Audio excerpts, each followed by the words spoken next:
बर' थुनलाइ आफादनि गोदानै बिबान मोननाय आफादगिरि आरो गाहाय नेतारिजों लोगोसे सोद्रोमाफोरा दिनै बिबान आजावबाय। फैगौ 2026 मायथाइसिम गोदानै बिबान आजावनाय बिबानगिरिफ्रा मिरु मावफुं आफादाव गाव गावनि बिबानखौ सामलायगोन। दिनै क'क्राझार सहराव थानाय बर' थुनलाइ आफादनि गाहाय मावख' रुपनाथ ब्रह्म गोसोखां नयंआव गोदान आफादगिरि आरो गाहाय नेतारिजों लोगोसे सोद्रोमाफोरा बिबानखौ आजावो। मख'नो गोनांदि थांनाय बावैसो सान सिगां बर' थुनलाइ आफादाव डक्टर सुरत नार्जारिखौ आफादगिरि महरै सायख'नाय जायो।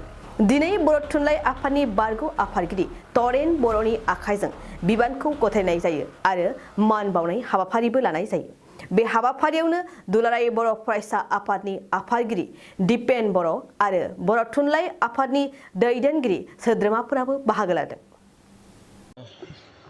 प्रफेसर डक्टर सुरत नार्जारि सार आरो बिथाङा आफादगिरि, आं गाहाय नेहाथारि। बर' थुनलाइ आफादनि 2023 आरो 2026 बे मायथाइनि थाखाय गोदान मोनसे मावफुं आफादखौ दिनैहाय बिबान गथायनाय जाबाय आरो जानो हागौ बियो मोनसे हारिनि माहारि आफाद हिसाबै बेवहाय बिबान लानायाबो गोरलै नङा। गोबां बिबान दं, गोबां बेखौ बाननानै खामानि मावनांगोन आरो जों बेनि थाखाय थाग थियारि। हारियाथ' गोबां जेंना दं, बे जेंनाखौ जोङो खनसेयावनो सुस्रांनो हाया, नाथाय अब्लाबो फारि फारि बबेखौ मावनानै सुस्रांग्रोनांगौ बिनि सायाव जों गुरुत्त' होनानै खामानिखौ मावलांबाय थागोन। जोङो माखासे गोदान बिथांखिफोर जों लाबोगोन, जों नाजागोन। बेनि थाखाय गाहायै जोंहा मोनसे 1992 मायथाइनिफ्राय जि मोनसे डिक्सनारि दंमोन, ट्राइलेंगुवेल जि मोनसे डिक्सनारि, बे दिनैसिम आबुं जायाखै। बेखौ जों नाजागोन। जों बेखौ 3 रावारिजों लोगोसे जुदि हायोबा जों मोनसे सोबावनानै, जिहेतु आगोलाव बेवहाय बर' दंमोन, इंलिस दंमोन आरो बेनिफ्राय हिन्दी दंमोन। दा बेवहाय जोङो बर', एसामिस, इंलिस आरो हिन्दी खालामनो हायोब्ला खोब मोजां जागोन बे, आरो बेखौ जों फुल प्लेजै जों मावनो नाजागोन। आरो बेजों लोगोसे जोङो बर' रावा जाहाथे जोंनि आसामजों लोगोसे जोंनि बिटिआर बा जोंनि बिटिआरनि बाहेराव मोजाङै बियो गोसारो, बेनि सायाव जों नोजोर होगोन। आरो बेजों लोगोसे जोङो जोंनि भारतनि गेजेरावबो जाहाथे बियो जोंनि गोरों गोराखौ लानानै जाहाथे जोङो बेखौ गोसारहोनो हायो, बेनि सायावबो जों खामानि मावगोन। जोंहा ट्रेन्सलेसननि खामानि जाबाय थादों, बेखौबो जोङो मावबाय थागोन।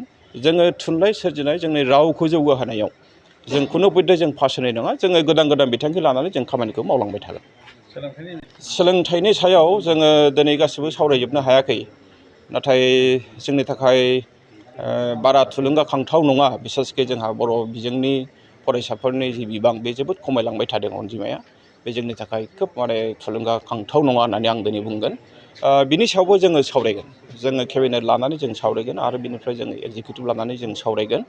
जोङो बर' बिजोंखौ लानानै जों बिराद सिरियास, आरो बे सिरियासखायनो जोङो गासैबो इस्युखौ लानानै बे बर' बिजोंजों लोब्बा थानाय, जे बिजाबनि बाथ्राया होन, फरायसालिनि बाथ्रायानो होन, बा जोङो फोरोंगिरिनि बाथ्रायानो होन, बा स्कुलखौ प्रभिन्सियेलाइजेसन खालामनायनि बाथ्रायानो होन, जों गासैबोनि सायावनो जों बिराद सिरियास।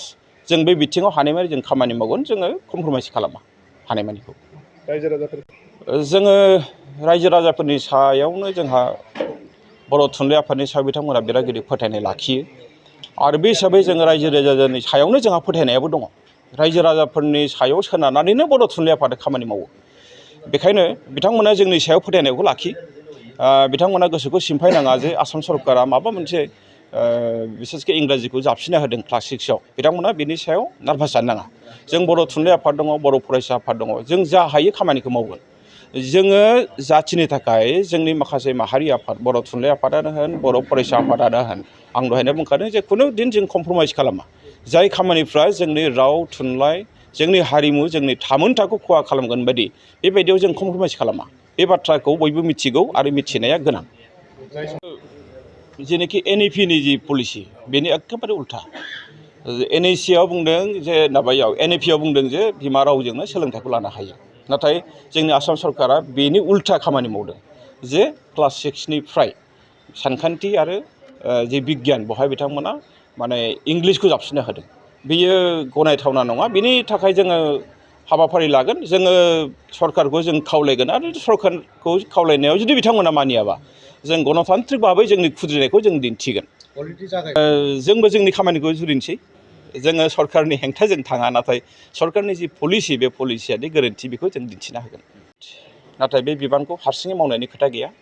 आंहा बिराद फोथायनाय दङ जे जोंनि जिल्लानि जेसेबांनाखि बर' थुनलाइ आफादनि आफादफोर दङ बिथांमोना जोंखौ सहाय खालामगोन आरो बेजों लोगोसे जोंहा लोब्बा आफाद दङ जेरै बर' फरायसा आफाद दङ बर' आइजो अनसाय आफाद दङ बर' गुदि फोरोंगिरि आफाद दङ हारिमु आफाद दङ जों जयैनो जोंनि हारिनि जेंनाफोरखौ जेब्लानाखि जेंना फैयो जों सावरायलायगोन आरो सावरायनायनि गेजेरजों बेखौ माबोरै सुस्रांनो हायो बिनि थाखाय जों खामानिखौ मावगोन आरो जोंनि बेलायाव बिसेसकै गोदान आफादगिरि सार आरो आं गाहाय नेहाथारि हिसाबै जों बयखौबो लानानै खामानि मावगोन जों सोरखौबा नागारनानै जों खामानि मावनायखौ जों सिन्था खालामाखै मोनसे गोजोनथाव खौरां क'क्राझार बिसमुरिनि सिखोनाजाहार बाथौ आश्रम फरायसालिया 2023-24 बोसोरनि थाखाय गोदानै मुं थिसननाया दासान्दि सोलिगासिनो।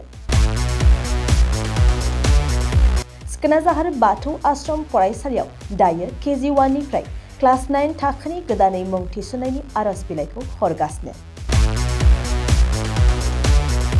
बे फरायसालियाव गुनगोनां सोलोंथाइ होनायजों लोगोसे फरायसा आरो दिथागिरिफोरनि थाखाय जुनिया खाबुफोर दं। खाबुफोरानो जादों बे फरायसालियाव जायफोर गार्जेना सानै गथ'नि मुं थिसनगोन बिसोरनि सासेया मासुलखौ रेहाय मोनगोन। बेनि अनगायैबो हौवासा हिन्जावसानि थाखाय बे फरायसालियाव आलादा हस्टेल आरो इंराजि रायज्लायनाय थाखोनि खाबु दं। बेजों लोगोसेयैनो इंराजि सानखान्थि आरो बिगियान आयदानि थाखाय उफ्रायै कचिं होनाय आरो बे फरायसालियाव बिमा रावखौ बिथा खालामनानै बां रावारि सोलोंथाइबो होनाय जायो। नोंथांमोना बे फरायसालियाव मुं थिसन्नोब्ला नैबे मबाइल नम्बर 9678235771 आव नङाब्ला फरायसालियाव थांनानै खौरां लाहैनो हागोन।